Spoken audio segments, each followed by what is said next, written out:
It just like keeps rising. I don't know how much. Okay. All right, we're just gonna have to have a dangling too. Well, hello there, and welcome back. I have just completed a month pretty much without technology. Yes, I cheated a few times. Yes, yesterday I played a video game for about an hour and a half. Not the first time I played video games in the month, but I did stay away from social media. Responding to social media, I checked. I'm not a perfect person. I tried, and I think I did a pretty darn good job, especially considering where my habits were before, basically being that I would check social media constantly. But I did one thing that I have not done, and I completely did not watch any YouTube videos or any Netflix or any movies or anything.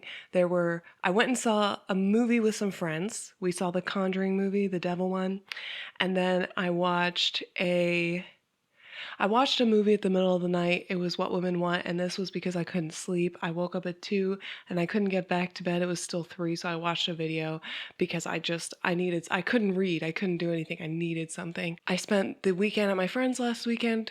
When me and my friend woke up a little bit earlier than everyone else, we watched an episode of a show. And then yesterday and the day before, I've watched a couple YouTube videos. So sue me. I still think compared to my previous habits of watching everything constantly, I did alright. I did alright for myself. I've always wondered how people read so many books in a month. Well, I have the answer for you. Give up social media and TV. Give up social media and TV and you will have plenty of time on your hands. So let's talk about what I read in the month. Let's start with the trilogy that I read this month, which is the First Law trilogy. The First Law is a trilogy by Joe Abercrombie, which is essentially about a torturer, a very full of himself royal guy, and who's the other main? Oh yeah, and an assassin. So it's an assassin, a torturer, and a full of himself arrogant royal youth. Together, this cast plus the other various cast members create a super compelling story. Like, I was burning through these books. This book right here, fat, 600 pages, and I'm talking, it's fat. I read it in 4 days. This one, equally fat, also about 500 pages, give or take, read it in about 3 days. This one took me a little longer. I actually started this one last month as audiobook, and okay, the audiobook narrator, he says grimace. I don't think that's how you say that word. I mean, I understand that he's speaking with a British accent, but I'm pretty sure that British people don't say grimace either. I think they say grimace. I don't know. Correct me if I'm wrong. Maybe British people do say that you grimace instead of grimace. I don't know. It felt a little off, felt a little strange, and it happened a lot. I mean, grimacing is something. Okay. Another thing that happens a lot in these books is that they sourly tongue their gums. Not just the guy who has no teeth, but a lot of people sourly lick their gums or sourly do things. Like, sourly is an adjective used a lot, or an adverb. Yeah, an adverb. Sourly is an adverb used quite a lot in this series. But let's get into my opinion. So I don't know if you guys want a full review, please let me know of any of these books I'm about to talk about. But the First Law I really liked. Okay, the last Argument of Kings has ranked as one of my top books of the last 2 years. I can actually pull up my rankings. One minute. I'm gonna tell you exactly where it ranks with all of the books that I've read in the last 2 years based on my criteria. So I have an Excel spreadsheet that basically ranks books, and I have different categories, and I give all those categories a score of 1 to 10, and then overall I balance it out with different weightings. So some matter more to me, like characters matter more than, say, atmosphere, but both really are important. So they each have their own weighting, and then I come up with a total score. So to let you know just how high it is, okay, it's the second highest.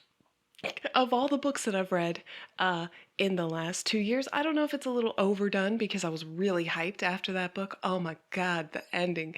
Oh my God, this whole book was just so much fun. I don't know though. I really liked Before They Are Hanged because it's just more like a journey the whole time. Like it's a lot of traveling and seeing this world and Galacta is amazing. But I think that this was a really good conclusion to a story that I will probably read again. I liked it that much. I was not expecting to like it as much as I did, especially after starting the book. I started as an audiobook and I was like, yeah, I'm not super feeling this.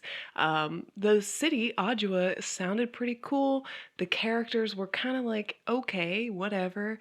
This guy is a little full of himself. That guy's a little full of himself. And this guy, he doesn't have a 10th finger. So what? Why is he Logan Nine Fingers? Well, you find the answers and then some, and I think that Logan's character arc is my favorite. Logan Nine Fingers was my favorite from the very start, and I think that his character arc over the entire series is just perfection. I love it so much. And I think Glocta has a really good character arc as well.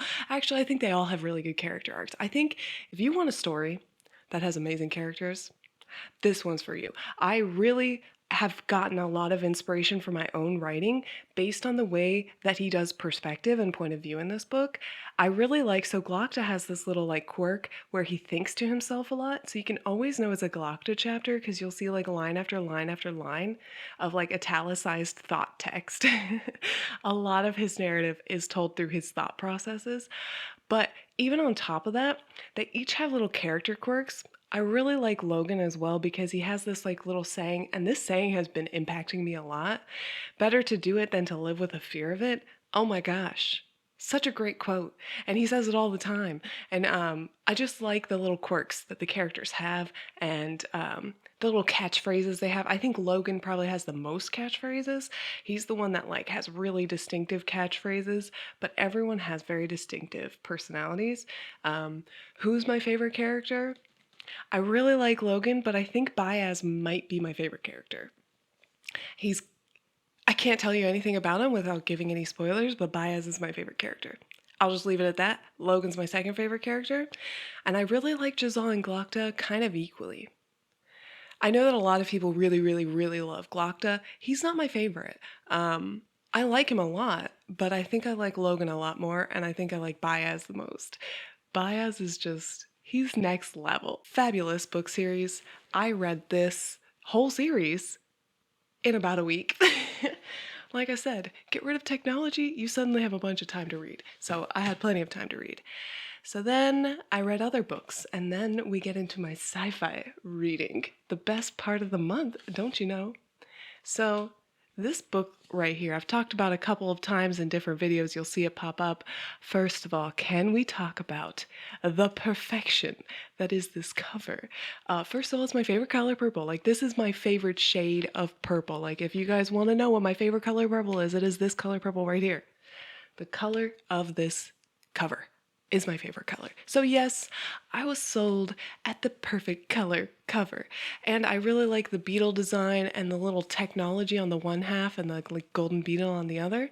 So what is this book about? So Zed is essentially about a company called Beetle that essentially takes over the world. It's basically the equivalent of Google or just like a bigger corporation that owns most of the. Just imagine a corporation takes over the world, owns social media, owns the security systems.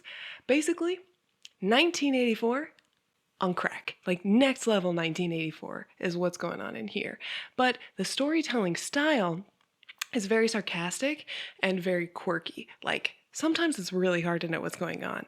And now, if you're into MBTI, I feel like this book was written by an ENFP. When I was reading this, I saw patterns in the way that she wrote that I could have gotten into. And I didn't like some of those patterns because it made it kind of hard to pay attention to what's going on and kind of hard to keep track of everything. One thing that I did like is the way that she switched perspectives. She switched perspectives really seamlessly, and it felt really natural the times that she would switch points of view. What I did not love was sometimes it felt like she was talking down to you. Sometimes it felt like she was like, "Oh, you couldn't possibly understand this, so let me lay it out for you, bear," and or just not explaining it to you and then making you feel bad. I don't know if that was the intention of her or if that was like the vibe she was kind of going for from the narrator. She was trying so hard to be sarcastic, sometimes it came off as a little like abrasive. And I'm not usually sensitive to that kind of stuff, but I was kind of sensitive to it in this book. That being said, I did breeze through it pretty quickly. I really enjoyed it. I thought, okay, if you guys want to get a good glimpse at the kind of world that I'm creating for my sci-fi story, read Zed and pay attention to the way that they use technology.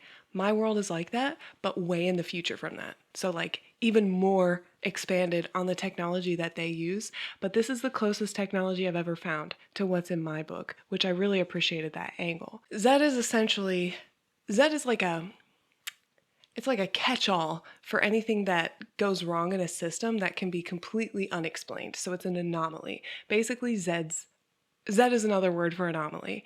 And it's funny because no one can really explain what Zed is, and that's kind of the point.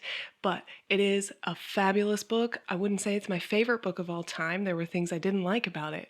But I did thoroughly enjoy the book, and I'm glad that I read it, and I would recommend that you read it. Personally, it's probably going to be on my list of books that you need to read in the modern age because it's the kind of warning that we need right now. We could easily get there. This book takes place in 2024. I don't think we're quite on that trajectory. I don't think we're going that fast towards this direction, but maybe 2030, 2035, yes. Absolutely, yes. It's kind of scary. I think that a lot of people should read this just as a sort of warning as to where our society is going. The next book that I read was a hoot. Oh my god, I read this in 2 days. I blew through this book because I was so invested in the story. It is high-paced, adrenaline-packed book of just like sci-fi thriller goodness. Borderline fantasy, but like sci-fi thriller amazingness. Kind of fantasy, because some of it I don't think really could happen just with science, but depends on your feelings on quantum theories. Anyway, rabbits. Basically, Rabbits is about a game that's all based on conspiracy. So if you saw a pattern in your life that kind of stuck out to you, it's probably related to the game. But maybe not. Depends on the pattern, depends on how it relates to you, and depends on how it relates to the game.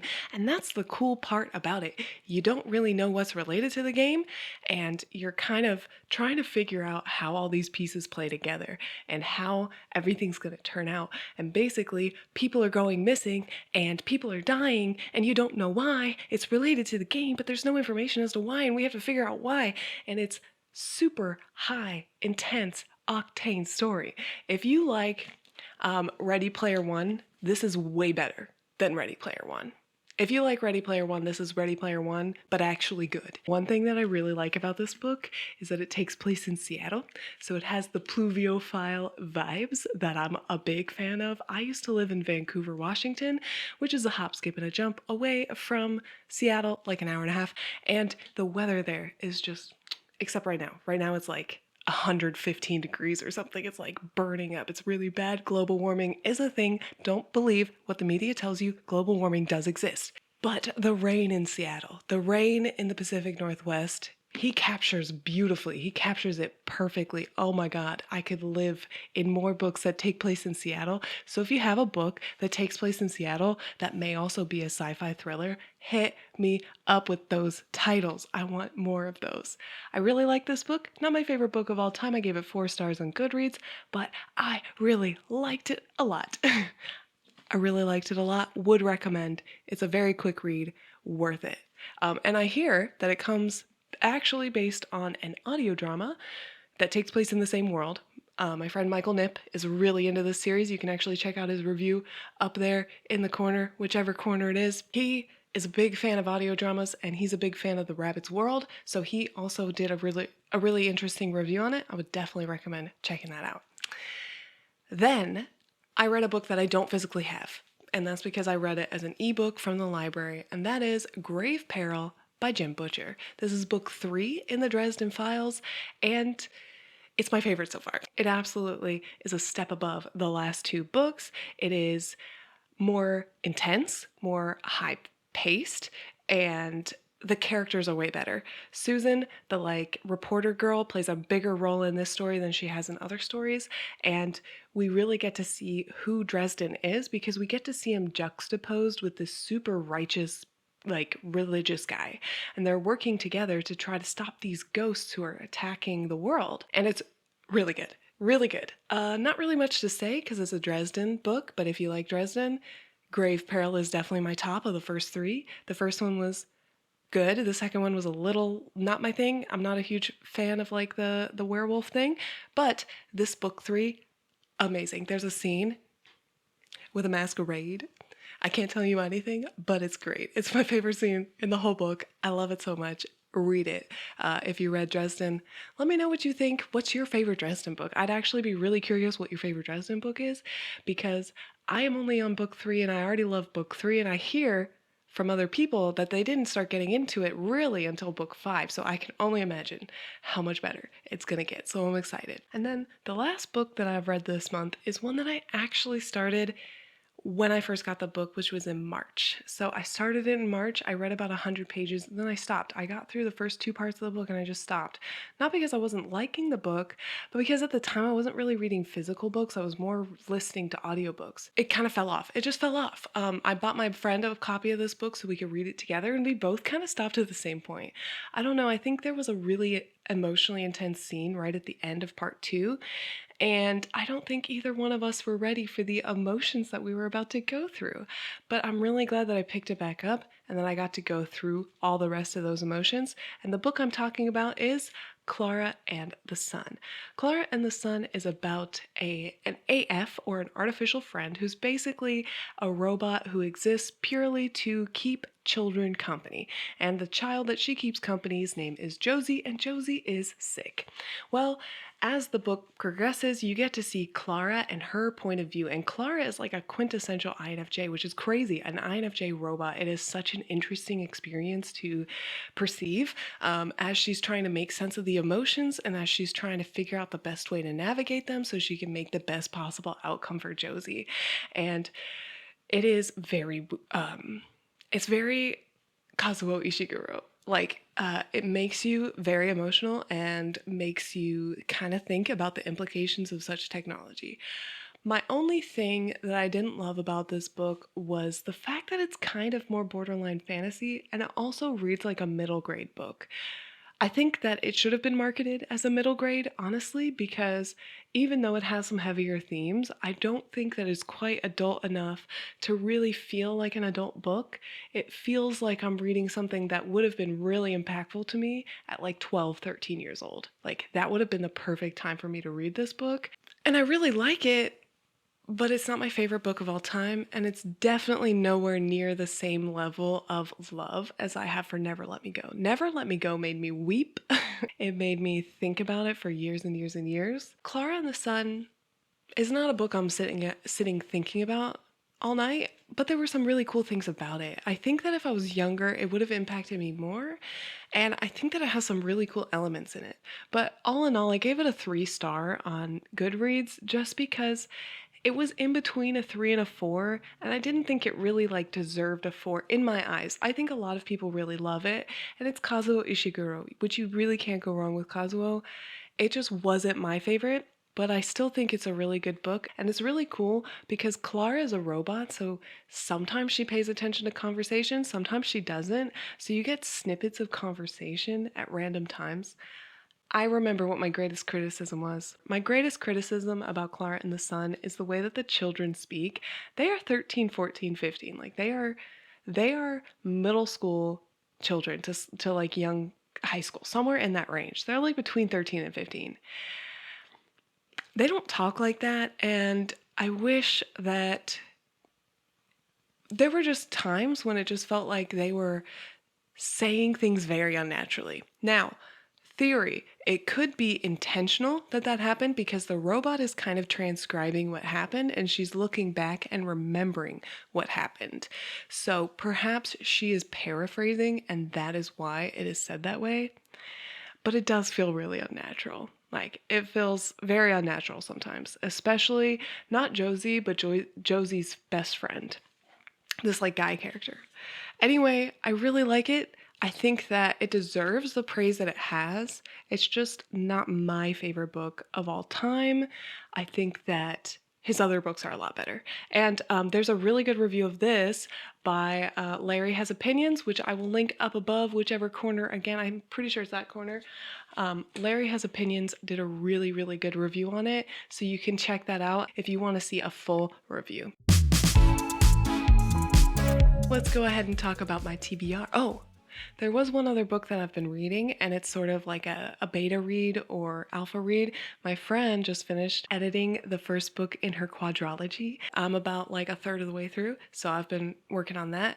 And now let's get into my TBR. Obviously, I'm going to finish my friend's book. Can't really tell you guys anything about it because it's a beta read. All I can say, time travel, awesome, amazing story. Then we're going to talk about the books I'm going to read this month. So this morning I started the audiobook of Dune. I had tried to start Dune a couple of months ago.